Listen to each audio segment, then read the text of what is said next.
اس گاڑی کے ریڈیو کا ایریل بھی بہت لمبا تھا اور ہوا سے جھول رہا تھا۔ پھر اندر سے کوئی بٹن دبا کے اس کے الیکٹرانک ایریل کو سمیٹ لیا گیا اور گاڑی روانہ ہو گئی۔ اس کا رخ مخالف سمت میں تھا، چنانچہ میں ڈرائیور کو نہیں دیکھ سکا، مگر اس کے سر کی ایک جھلک مجھے نظر آ گئی، جس سے اندازہ ہوتا تھا کہ وہ دلاور کا ولی عہد یعنی فیصل تھا۔ کوئی بات نہیں بیٹے، میں نے دلی دل میں کہا، 1 لاکھ تو میں نے وصول کر لیے، اب دیکھنا یہ ہے کہ تم باپ کی جگہ کیا وصول کرتے ہو۔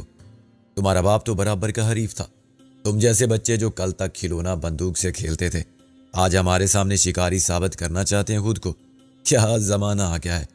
دور سے میں گاڑی کا نمبر نہیں نوٹ کر سکتا تھا، مگر یہ عام گاڑی نہیں تھی، اسے تلاش کرنا بھی آسان تھا۔ صبح کے اخبارات میں غالب کے اور آسی کے اخبارات نے ڈاکٹر شیلی کے قتل کے کیس کو بہت نمایاں جگہ دی تھی۔ یہ شاہ سرخی تو نہیں بن سکتی تھی، لیکن ایک نے درمیان میں 4 کالمی سرخی باکس بنا کے لگائی تھی۔ برطانوی لیڈی ڈاکٹر کے قتل کا معمہ پولیس سرجن کے قتل سے زیادہ پراسرار ہو گیا۔ دوسرے نے 3 کالم کی سرخی یوں بنائی تھی، برطانوی نژاد پاکستانی لیڈی ڈاکٹر کو قتل کیا گیا تھا۔ عدالت کے حکم پر لاش کو قبر سے نکال کے پوسٹ مارٹم کرنے والے ڈاکٹر کا بیان۔ اسی اخبار نے پولیس سرجن کے قتل کی خبر کو الگ جگہ دی تھی، اور اسی کے ساتھ تفتیش کرنے والی پرانی ٹیم کے ارکان کی گرفتاری کی خبر تصویروں کے ساتھ لگائی تھی۔ میں نے کہا، خادم حسین آج بونی اچھی ہوئی ہے، اچانک ہم لکھ پتی ہو گئے ہیں۔ اس نے ایک آ بھری، پھر ہمیں کیا جی، چلو یار تم لے لو، ہم کہیں گے حرام مال تھا جو ہمیں مل گیا۔ میں لعنت بھیجتا ہوں جی مال حرام پر، اور یہ آپ نے کیسے کہہ دیا جی کہ میں لے لوں؟ میں نے کہا، مولوی صاحب کیا واقعی یہ حرام ہے؟ ہم نے ایک کام کا معاوضہ طے کیا تھا، نہ شرط لگائی تھی اور نہ لاٹری میں جیتے ہیں، نہ جوا کھیلا ہے اور نہ ڈاکہ ڈالا ہے۔ اس عورت نے تو بارضا اور رغبت تنسی خوشی یہ سودا کیا ہے، اب ہم کام نہ کریں اس کا تو واقعی حرام ہوگا، ورنہ یہ حق کے محنت ہے۔ کیا فرماتے ہیں آپ بیچ اس مسئلے کے؟ خادم حسین نے سوچ کر کہا، آپ کی بات دل کو لگتی ہے جی، سکندر بخش سے بات کرانے کے بعد آپ کی ذمہ داری ختم، وہ مانے نہ مانے اس کی مرضی۔ مسز دلاور کے اور اس کے درمیان معاملات طے نہ ہوں تو آپ بری ذمہ، گویا مال غنیمت حلال ہے۔ اگر واقعی آپ اپنی پیشکش میں سنجیدہ تھے جی تو حلال ہے مجھ پر، مگر میں کیا کروں گا جی 1 لاکھ کا؟ یار 2-3 شادیاں کر لینا۔ نہیں جناب، ایک ہی کافی ہے، 4 مل کے تو بہت ماریں گی مجھے۔ اس نے خوش دلی سے کہا، یہ ایک بھی اس لیے روٹ کے میں کے گئی ہے کہ میں نے وعدہ خلافی کی تھی۔ کیا وعدہ خلافی کی تھی؟ کوئی ایک ہو تو بتاؤں جی۔ اس نے آ بھری، سب بھی کرتے ہیں ایسی باتیں، سبز باغ دکھاتے ہیں بیویوں کو کہ تمہیں سونے میں پیلا کر دوں گا اور تم کہو گی چاند تارے بھی توڑ لاؤں گا تمہارے لیے۔ عید بکر عید ایک ریشمی جوڑا تو لا نہیں سکا اس کے لیے، سونے کا ایک سیٹ منہ دکھائی میں دیا تھا، وہ بھی بک گیا تھا۔ میں نے کہا، چلو پھر آج پہلے شاپنگ کریں، ایک تو گاڑی نہیں ہے ہمارے پاس، اچھا نہیں لگتا ہر وقت کسی سے گاڑی مانگنا یا رکشہ ٹیکسی میں پھرنا۔ اپنی بیوی کے لیے پورا انارکلی بازار خرید لو آج ہم بہت خوش ہیں۔ خادم حسین کو یقین نہیں تھا کہ میں نے جو کہا ہے اس پر عمل کی نوبت بھی آئے گی۔ اب 10 بجنے والے تھے، مجھے معلوم تھا کہ وقار یوسف اور منظر کوٹ جا چکے ہوں گے۔ رابعہ کو زبردستی روک لیا گیا، وہ بضد تھی کہ اب وہ بالکل ٹھیک ہے اور اسے آرام سے زیادہ ضروری کام ہے، مگر نکی نے وڈی کی ایک نہیں سنی، تاہم اس نے رابعہ کو میرے ساتھ جانے کی اجازت دے دی۔ باہر آ کے رابعہ نے چابی مجھے تھمانے کی کوشش کی، تم چلاؤ گاڑی۔ میں نے چابی واپس کر کے گاڑی کو ایک لات ماری۔ اس نامعقول چیز کو تم گاڑی سمجھتی ہو؟ ہم بیٹھیں گے اس میں؟ اس سے تو بہتر ہے منہ کالا کر کے گدے پر بیٹھ جائیں، کم بے عزتی ہوگی۔ رابعہ بگڑی، دماغ کیوں خراب ہو رہا ہے؟ لات کیوں ماری گاڑی کو؟ ہم تو اس کو بھی لات مار سکتے ہیں جو اس کھٹارے پر بیٹھنے اور پھر اسے چلانے کی بات کرے۔ معلوم نہیں یہ جانور کس طرف چلتا ہے، آگے یا پیچھے، اس کا منہ کدھر ہے خادم حسین؟ خادم حسین بولا، عام طور پر جدھر انجن ہوگا گاڑی ادھر ہی جاتی ہے جی، اس کا پتہ نہیں، غالباً الٹی چلتی ہے۔ رابعہ چراغ پا ہوگی، مولوی تم بھی بولنے لگے ہو؟ چیونٹی کے بھی پر نکل آئے، باڑ میں جاؤ تم دونوں۔ ضرور جائیں گے مگر اس مشین میں نہیں جس کا انجن پیچھے ہے اور یہ جاتی آگے ہے۔ یہ لال رنگ کا 4 کوہانوں والا اونٹ ہے، گاڑی آج ہم خریدیں گے تو تمہیں یہ فرق پتہ چلے گا۔ تو پھر یہاں کیوں آئے ہو؟ رابعہ منہ پھلا کے اندر جانے لگی۔ میں نے اس کا ہاتھ پکڑ لیا، وہ دراصل مولوی خادم حسین کو اپنی بیگم کے لیے کچھ خریداری کرنی تھی، ہم نے سوچا کہ اپنی بیگم کو بھی ساتھ لے چلیں۔ رابعہ نے ہاتھ چھڑایا، بدتمیزی مت کرو بھائی، میرا مطلب تھا ہونے والی بیگم۔ دیکھو تمہیں ہماری قسم، غصے میں تم بالکل اپنی فاکس ویگن جیسی لال ہو چکی ہو۔ اب مسکرا کے بجلی گراؤ ذرا۔ رابعہ ہنس پڑی۔ اپنی صحبت میں تم مولوی خادم حسین کو بھی ڈھیٹ بنا دو گے۔ جیب میں مال ہو، خریداری ایک دلچسپ شغل بن جاتا ہے، لیکن میرا اصل مقصد ایک تو رابعہ کو گزشتہ رات کی کہانی سنانا تھا۔ اس میں واقعات کا تھوڑا سا رد و بدل ضرور تھا۔ میں نے یہ نہیں بتایا کہ ہم مردہ خانے میں گئے تھے۔ میں نے کہا کہ دلاور کی بیوی کے لیے یہ دھمکی بھی کافی ہوئی تھی کہ آج اسے تھوڑا سا دلاور مل جائے گا، اس کے ناک یا کان، بال یا کھال۔ وہ صبح دوڑی چلی آئی تھی اور فرینچ وکیل کو 1 لاکھ دے گئی تھی کہ جی سکندر بخش سے بات کرا دو۔ جب میں نے ایک شو روم میں اتفاق سے بالکل ویسی سرخ رنگ کی فاکس ویگن دیکھی جیسی رابعہ کے پاس تھی، تو میں نے اسے خریدنے کا فیصلہ کر لیا۔ دل ہی دل میں خوش ہونے کے باوجود رابعہ نے خفگی کا اظہار کیا۔ تم تو گاڑی خریدنے آئے تھے، اس نامعقول چیز کو گاڑی سمجھتے ہو تم؟ اس سے تو بہتر ہے تم اور خادم حسین منہ کالا کرا کے گدے پر بیٹھ جاتے، ایک کا منہ ادھر دوسرے کا ادھر۔ میں نے ہنس کے کہا، ارے جانم، جب تم ہمیں پسند کرتی ہو تو پھر تمہاری ہر ادا ہمیں پسند ہے، ہر چیز پسند ہے جو تمہیں پسند ہے۔ اگر تم لال جوڑا پہنو گی تو میں بھی پہنوں گا، تم لپسٹک سے ہونٹ لال کرو گی تو میں بھی کروں گا۔ اب میری اور رابعہ کی گاڑیاں خط درجہ مشابہ ہو گئی تھی، اور میں نے عمدن یہ مشابہت پیدا کرنا بہتر سمجھا تھا۔ جو تھوڑا بہت فرق تھا وہ میں نے ایک جیسے سیٹ کور چڑھا کے اور ویسے ہی ویل کیپ لگا کے مٹا دیا تھا۔ اب یہ ہو سکتا تھا کہ ہم دشمنوں کی آنکھوں میں دھول جھونکنا چاہیں تو دونوں کی نمبر پلیٹ ادھر سے ادھر کر دیں، یا دونوں پر ایک ہی نمبر کی پلیٹ لگا کے کنفیوژن پھیلا دیں۔ ایک ہی وقت میں 2 گواہ خلف اٹھا لیں، ایک کہے کہ میں نے گاڑی کو مشرق میں دیکھا تو دوسرا کہے مغرب میں۔ اس کے علاوہ فی الحال اس نئی گاڑی میں دشمن کی طرف سے گڑبڑ کا امکان تھا۔ دوپہر کے وقت میں نے مولوی خادم حسین کو رخصت کر دیا۔ وہ سمجھ رہا تھا کہ میں نے مذاق کیا تھا، مگر میں نے رابعہ سے کہا کہ اب خادم حسین کی بیوی کے لیے کچھ تحائف خریدنے ہیں، تو وہ پریشان ہو گیا، انکار کرنے لگا کہ یہ نہیں ہو سکتا۔ بالآخر رابعہ نے اسے 10,000 روپے قبول کرنے پر مجبور کر دیا۔ یہ بھی اس کے لیے اتنی بڑی رقم تھی کہ وہ بدحواس ہو گیا۔ اس کا خیال تھا کہ 1,000 کافی ہوں گے، مگر رابعہ کے اصرار کے آگے اس کی ایک نہ چلی۔ اس کے ساتھ جا کے ایک ایک چیز دلوانا اور ادائیگی کرتے جانا زیادہ مشکل تھا۔ اکیلا وہ آزادانہ طور پر خود ہر چیز اپنی پسند سے خرید کے زیادہ خوش ہوتا، پھر اس کے ساتھ خود ہم بھی انیزی محسوس کر رہے تھے۔ کباب میں ہڈی کون پسند کرتا ہے؟ وہ شام کو رابعہ کے آفس پہنچنے کا وعدہ کر کے چلا گیا تو ہم کھانے کے لیے ایک چینی ریستوران میں چلے گئے۔ فرصت سکون کے یہ لمحات بہت عرصے بعد میسر آئے تھے، مگر فکر مندی ہمارے ذہن پر سوار تھی۔ غالب اور نازو کی طرف سے مجھے وقتی طور پر یہ اطمینان حاصل ہو گیا تھا کہ ان پر جو بیت گئی سو بیت گئی، اب مزید ان کے ساتھ کوئی زیادتی نہیں ہوگی۔ ہم نے دشمنوں کا چیلنج قبول کر لیا تھا اور انہیں جواب میں چیلنج دے کر واضح کر دیا تھا کہ دلاور ہماری قید میں ہے۔ اس بارے میں شکوک کی گنجائش نہیں کہ جہاں دلاور ہے وہیں سکندر بھی ہے، اور دلاور کی رہائی کی واحد صورت یہ ہے کہ سکندر بخش سے غیر مشروط بات کی جائے۔ ترب کے سارے پتے ہمارے ہاتھ میں تھے۔ دلاور کی دولت، اس کی بدماشی، اس کے شکاری کتوں کی فوج، پولیس، خصوصی تفتیشی ٹیم، سب مل کے بھی دلاور کا سراغ نہیں لگا سکتے تھے اور نہ سکندر بخت پر ہاتھ ڈال سکتے تھے۔ رابعہ نے کہا، تم کب بات کرو گے دلاور کی بیوی سے؟ میں نے کہا، میرے ذہن میں کچھ اور تھا، کیوں نہ میں کراچی جا کے کال کروں۔ کراچی جاؤ گے؟ صرف کال کرنے کے لیے؟ کراچی کیا ہے، 2 گھنٹے کی مسافت۔ میں نے کہا، میں ابھی جاؤں تو کل صبح پھر تمہارے ساتھ ناشتہ کر سکتا ہوں، ابھی 3:30 بجے ہیں۔ مگر اس کا فائدہ؟ میں نے کہا، ایک تو مجھے یہ ڈر ہے کہ کال ٹریس کی جائے گی، جہاں خطرہ زیادہ ہے۔ کراچی میں 10-15 منٹ تک بات کی جا سکتی ہے۔ کراچی کا نمبر معلوم کرنا اور پھر کراچی کی پولیس سے رابطہ کر کے انہیں کسی نمبر کے پتے پر پہنچنے کے لیے کہنا لمبا کام ہے۔ زیادہ دیر بات کرنی ہوگی تو میں دوسری کال دوسرے نمبر سے کروں گا۔ اس سے یہ بھی ثابت ہو جائے گا کہ سکندر تو کراچی میں ہے۔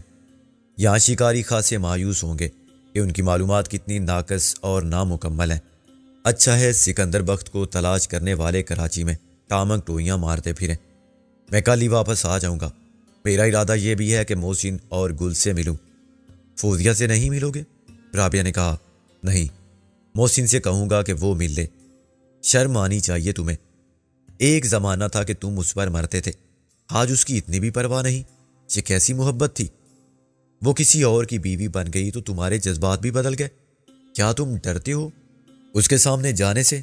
نہیں، ڈرنے کی اب کیا بات ہے، میں نے کہا۔ تو پھر اور کیا ہے؟ اس سے تو ظاہر ہوتا ہے کہ عشق صرف طلب کا نام ہے، اور طلب پوری نہ ہو تو کچھ نہیں۔ قصور فوزیہ کا ہوتا، بے وفائی اس نے کی ہوتی تو تمہارا اس سے نفرت کرنا بھی ایک فطری رد عمل سمجھا جاتا۔ میں نے خفت سے کہا، سچ تو یہ ہے کہ میں خود کو قصوروار سمجھتا ہوں، مگر بعد میں جو کچھ ہوا تقدیر کا کھیل تھا۔ میں وہ نہیں چاہتا جو ہوا، مگر ہونے والی بات ہو گئی تھی۔ اس کا گلہ بھی جائز ہے۔ لڑکیاں بڑی صابر و شاکر ہوتی ہیں، نوشتہ تقدیر کو قبول کر لیتی ہیں، رو دھو کے چپ ہو جاتی ہیں۔ مردوں کی طرح انتقام کے جذبات کی پرورش نہیں کرتی۔ میں سمجھتی ہوں وہ تم سے نفرت نہیں کرتی۔ کرنی تو چاہیے، میں نے نظریں میز پر جما کر کہا۔ اس کے خط سے تو ظاہر ہوتا ہے کہ وہ اب بھی تم سے توقعات رکھتی ہے کہ تم اس کی خوشی کو مقدم سمجھو گے، اس کے لیے کچھ کرو گے جس سے اس کا گھر برباد ہونے سے بچ جائے۔ جا کے اس کو یقین دلاؤ کہ آج بھی تم اس کی خوشی کے لیے سب کچھ کر سکتی ہو۔ کیا اس کے شوہر کو معلوم ہے وہ پہلے تم سے منسوب تھی؟ پتہ نہیں، ہو سکتا ہے معلوم ہو، فوزیہ نے خود بتا دیا ہو۔ یہ تو کوئی ایسی بات نہیں، پڑھے لکھے روشن خیال مہذب لوگ ہیں ہم دونوں۔ میں نے کہا، کیا پتہ پہلے وہ خود کسی اور کو چاہتا ہو۔ شادی ہو گئی فوزیہ سے، ماضی پیچھے رہ گیا۔ آج وہ خوش ہیں اور اپنے مستقبل کی تعمیر کے لیے کوشاں ہیں، خلوص اور نیک نیتی کے ساتھ۔ ایسا ہی ہونا چاہیے۔ کیا تم نے کبھی رقابت اور حسد کے جذبات محسوس کیے تھے؟ اس کے لیے، فوزیہ کے شوہر کے لیے؟ نہیں، اس شخص کے لیے جو پہلے میرا شوہر تھا۔ میں نے حیرانی سے کہا، نہیں، اس کا تو خیال ہی نہیں آتا میرے ذہن میں۔ ایک حادثہ تھا، مجھے بھی معلوم نہیں اب وہ کہاں ہے۔ اگر وہ شادی کے لائق نہیں تھا تو ایک جسمانی معذوری تھی۔ ذہنی طور پر وہ کمزور تھا کہ شادی سے انکار نہ کر سکا، مگر وہ تھا شریف آدمی۔ اس نے میری زندگی کو جہنم نہیں بنایا۔ کیا تم حسد محسوس کرتے ہو جب میں ایسا کہتی ہوں؟ ہرگز نہیں۔ اگر وہ کبھی ملا تو میں اسے دوستوں کی طرح ہاتھ ملاؤں گا، اسے مدعو کروں گا ہمارے گھر آئے۔ اتنا بڑا دل رکھنے کے باوجود تم فوزیہ کا سامنا کرتے ہوئے ڈرتے ہو۔ جاؤ اس سے ملو، موقع ملے تو اس سے معافی مانگ لینا۔ معافی تو بہت پہلے مانگ چکا تھا میں، پتہ نہیں اس نے معاف کیا تھا یا نہیں، مگر خیر میں اس کے گھر جاؤں گا۔ آگے وہ بہن تھی محسن کی، اور بچپن سے ہم کزن ہی تھے۔ میری ایک بات سنو، تم بھی چلو۔ میں؟ نہیں، تم جاؤ، یہاں کے معاملات جیوں کہ تو رہنے دو۔ دلاور کی بیوی اب خود کوئی ایسی بات نہیں ہونے دے گی جس سے اس کی بات خراب ہو اور دلاور کو نقصان پہنچے۔ وہ تلاش کرتی پھرے گی فرنچ وکیل کو۔ وہ سمجھے گی کہ بدماش 1 لاکھ لے کر بھاگ گیا، 1-2 دن میں کچھ نہیں ہوگا۔ منظر اور وقار یوسف اسے سمجھا سکتے ہیں کہ وکیل صاحب کا پتہ ٹھکانہ کسی کو معلوم نہیں، مگر وہ کہیں جا نہیں سکتے۔ وہ لندن سے خاص طور پر اس کیس کی تفتیش میں شامل ہونے آئے تھے، اور اب تفتیش آگے بڑھی ہے، ان کے واپس جانے کا سوال ہی پیدا نہیں ہوتا۔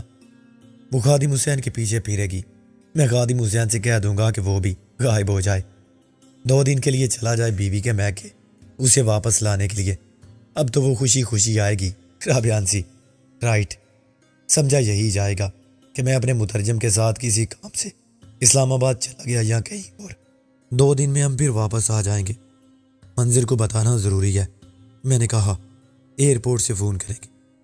رابعہ نے سر ہلا کے مسکرا کے تائید کی۔ ٹھیک ہے، چلو۔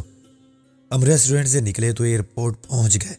ہم نے کوئی تیاری نہیں کی تھی اور کوئی پروگرام نہیں بنایا تھا، چنانچہ ہمیں تو فلائٹ کا ٹائم بھی معلوم نہیں تھا، اور نہ یہ یقین تھا کہ فلائٹ پر ٹکٹ دستیاب ہوں گے یا نہیں۔ کار کو پارکنگ ایریا میں چھوڑتے ہوئے میں نے ٹکٹ دینے والے ملازم کو بتایا کہ شاید میں 2-3 دن بعد آؤں گا، اور وہ میری کار کا خیال رکھے، اسے لاوارث سمجھ کے پولیس کے حوالے نہ کر دے۔ یہ کوئی غیر معمولی بات نہیں تھی۔ اکثر وہ لوگ جو کاروباری دوروں پر آتے جاتے رہتے تھے، گھروں سے گاڑی لاتے تھے اور پھر واپسی میں ساتھ لے جاتے تھے، اس طرح وہ ٹیکسی کے چکر سے بچ جاتے تھے۔ ٹیکسی والے منہ پھاڑ کے اصل سے 10 گنا کرایہ مانگنے کے عادی تھے۔ ان کا موقف ہمیشہ یہ ہوتا تھا، کیا کریں، ٹھیکیدار الگ بتہ لیتا ہے اور پولیس الگ لیتی ہے۔ کراچی کی فلائٹ اسلام آباد سے آ رہی تھی، اس میں ابھی 2 گھنٹے باقی تھے۔ ویسے تو بکنگ ہو رہی تھی، مگر 2 سیٹیں چانس پر تھی، اور اس کے لیے انتظار کرنے کا فائدہ ہوا۔ 2-2.5 گھنٹے بعد ہم پرواز کر چکے تھے۔ زندگی کے بیزار کن ناصاب شکن ماحول سے فرار ہو کے ہم دونوں خوش تھے۔ رابعہ نے کھڑکی سے باہر دیکھتے ہوئے کہا، ایک دن آئے گا جب ہم بلا خوف و خطر کراچی اور لاہور کے درمیان سفر کریں گے۔ صرف کراچی ہی کیوں، ہم لندن، پیرس اور دنیا بھر میں ہر جگہ جائیں گے۔ رابعہ نے اداسی سے کہا، آخر کب؟ یہ روز و شب کا سلسلہ ایسے ہی کب تک رہے گا؟ میں نے فوراً موضوع بدل دیا۔ کتنا حیران ہوگا محسن ہمیں اچانک سامنے دیکھ کر۔ رابعہ ہنسی، گل تو بے ہوش ہو جائے گی خوشی کے مارے۔ اکرام شیخ اور کاجل کو یقین نہیں آئے گا اپنی آنکھوں پر۔ میں نے کہا، مزہ تو آئے گا اس وقت جب میں منظر کو کراچی سے فون کروں گا، وہ سمجھے گا مذاق کر رہا ہوں میں۔ یقین آئے گا اسے محسن سے بات کر کے، اور جب یقین آئے گا تو ایسی سنائے گا تمہیں۔ میں ہنس پڑا۔ میں تو کہہ دوں گا کہ مجھے رابعہ ورگلا کے لے گئی۔ ہاں، ایسے بولے بالے معصوم بچے ہو نا تم۔ سب سے زیادہ لطف آئے گا مولوی خادم حسین کی بات کا، وہ بونج کا رہ جائے گا۔ ہیں جی، کراچی چلے گئے آپ؟ بس ایسے ہی جہاز میں بیٹھ گئے۔ جب آدمی ارادے کے بغیر کام کرنے لگے اور ارادے پر اختیار نہ ہو تو یہ بڑی خطرناک بات ہوتی ہے جی۔ میرے ایک چچا تھے، بلاخر پاگل خانے پہنچے۔ ہم بچوں کی طرح باتیں کرتے رہے، ہنستے رہے، یہاں تک کہ جہاز کے کراچی لینڈ کرنے کا اعلان ہو گیا۔ فلائٹ کے دوران میں نے صرف کافی پی تھی اور رابعہ نے چائے۔ ہم ایئرپورٹ سے باہر آئے تو سورج غروب ہو چکا تھا۔ میرے ہاتھ میں صرف ایک بریف کیس تھا جسے میں فرانچ وکیل کے حلیے میں ہر جگہ اٹھائے پھرنے کا عادی ہو گیا تھا۔ پہلا مسئلہ اکرام شیخ کے گھر پہنچنے کا تھا۔ اس کا پتہ جس ڈائری میں لکھا ہوا تھا وہ رابعہ کے آفس میں تھی، لیکن میرا خیال تھا اسے تلاش کیا جا سکتا ہے۔ وہ گولی مار کے علاقے میں رہتا تھا اور اس کی ایک ٹیکسی کا نمبر بھی مجھے یاد تھا۔ میں یہ بھی جانتا تھا کہ کاجل اسی علاقے میں کوئی پرائمری اسکول چلا رہی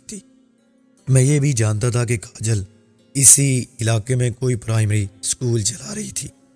اتنے عرصے میں اسکول یقیناً ترقی کر گیا ہوگا اور گمنام نہیں رہا ہوگا۔ کم سے کم گولی مار کے رہنے والے اس سے ضرور واقف ہوں گے۔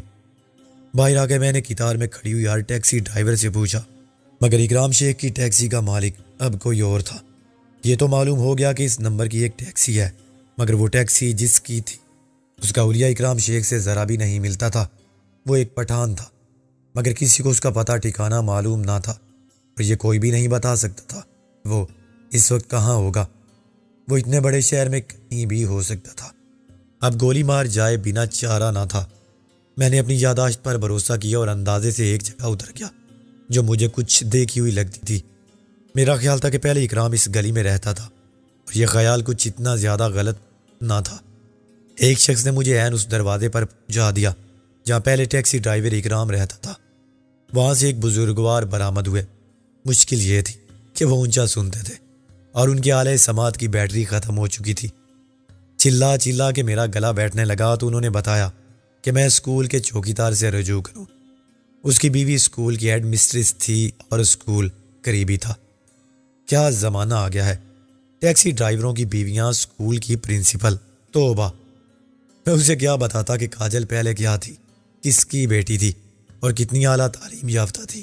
وقت بدل گیا تھا، حالات بدل گئے تھے۔ مشرقی پاکستان کی علیحدگی کے سانے پر صرف اخباروں میں لکھا جا رہا تھا۔ ایک دوسرے کو مورد الزام ٹھہرانے والے سیاست داں بیانات دے رہے تھے اور کالم لکھنے والے سیاسی تجزیے کر رہے تھے۔ عام آدمی کے لیے یہ سب لا حاصل تھا جو پہلے ہی صبح سے شام تک نون تیل لکڑی کے چکر میں پڑا رہتا تھا، اور اب بھی اس کے معمولات میں فرق نہیں پڑا تھا۔ اسکول کا گیٹ بند تھا، اندر ایک لائٹ بھی جل رہی تھی مگر چوکیدار غائب تھا۔ آس پاس کے ایک دو لوگوں نے یہ ضرور بتا دیا کہ شاید وہ نماز پڑھنے یا روٹی کھانے گیا ہوگا۔